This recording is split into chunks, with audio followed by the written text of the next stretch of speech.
Headmaster atukobye bwe tutyame nga tuli mu nnimiro eyo mu mbooli biki mu mwogo mu nsiko atukobye ati tutyame ku wano tukooye tuba tuli awo nga tuwulira peeta twasirika paka bwe yabategeera nti bano nabayiga ngesesi yavugira baida n'abaatuyizaayo batunna ati abe mukole tuyireyo abasirikale bakoze iki bagoloye kabiri twatambulayo twayira kuyiga ngesesi so experience eyo tirigyerabira era olutalo we tuyira kuyiga ngesesi twabaawo wiki namba abakyasi we bakendeera tuba tuli awo batukobera ati akusiku maini galembeera egirenge etereera Headmaster yatukoba kabiri twewumbawumba twatambula twajja ku ssomero abazaire baife ngo batandise okwidda okutunona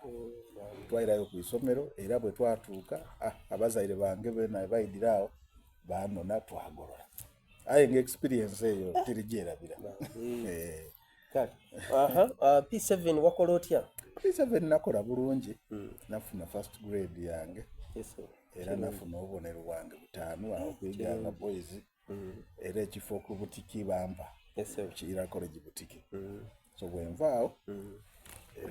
muzeyi wange yali ankobye ensaba ekiira era bampa ekifo so mu 89 nayingira S1 Kiira College butiki awo so awo ensomera primary S1 paka senior 4 era nabita bulungi senior 4 kabiri bampa ekifo ku A-level era naira n'amalirawo senior college butiki awo so olusozi olwo lwona ndwenumirizamu ino lwatunumira ino bye twabitamu ebyatunumira nebyatusomooza byali bingi tuyibire kuko ebitonotono ebyasinga kutusomooza ku lusozi olwo lusooka lusozi lw'amabaale bwekiri kuzira ku ino isubi so bwe twagirayo engaito daali kizibu engaito kankoba abaana 8 ku 10 tunatona twajjanga ketuzira ngaito aye eibaale liri ku lusozi awo aye okulitambuzaako ebigere nga tikyangu abandike tulina masiripa so mperano okono kwali okusomooza okusooka okwokubiri tutuuka nga butike eyo yali n'embeera nga strike edibaire nga ku ino isomero baalyokya nako eryo nga tukaali kujjayo abaana b'eddiimeyo baalyokya so tujja okujjayo nga n'agamu ku masomero agamanikibwa agali mu fujjo so tutuuka eyo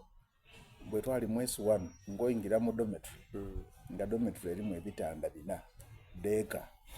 mu nsondagano mu nsondagale ngagati gano ngaza bitanda era mbeerano bwe tujja ab'S1 S2 nga twala gansi gagati awe mwala aye ekisinga kyetalira nti twali n'eriina tetwakiranga okutenduka asinga bakweta kukiisinga so nga wakati wali kukisinga lasa so nga tukyeta kukisinga so mperano ebitanda fo kutandika osula ku bitanda nga tuyingire senior 3 aye senior 1 senior 2 awo ng'okisinga oluvainuma ebitanda babireetaleeta muuku ayera nga byaba senior 4 senior 3 kujja langulu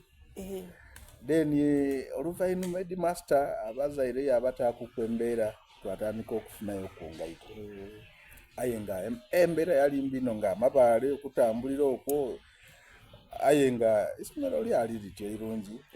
ebindi nti akasozi ako katuwoomera ino kuba tikalinga ku twali tuzira ku sengenge kuza kikomera kuza ki aye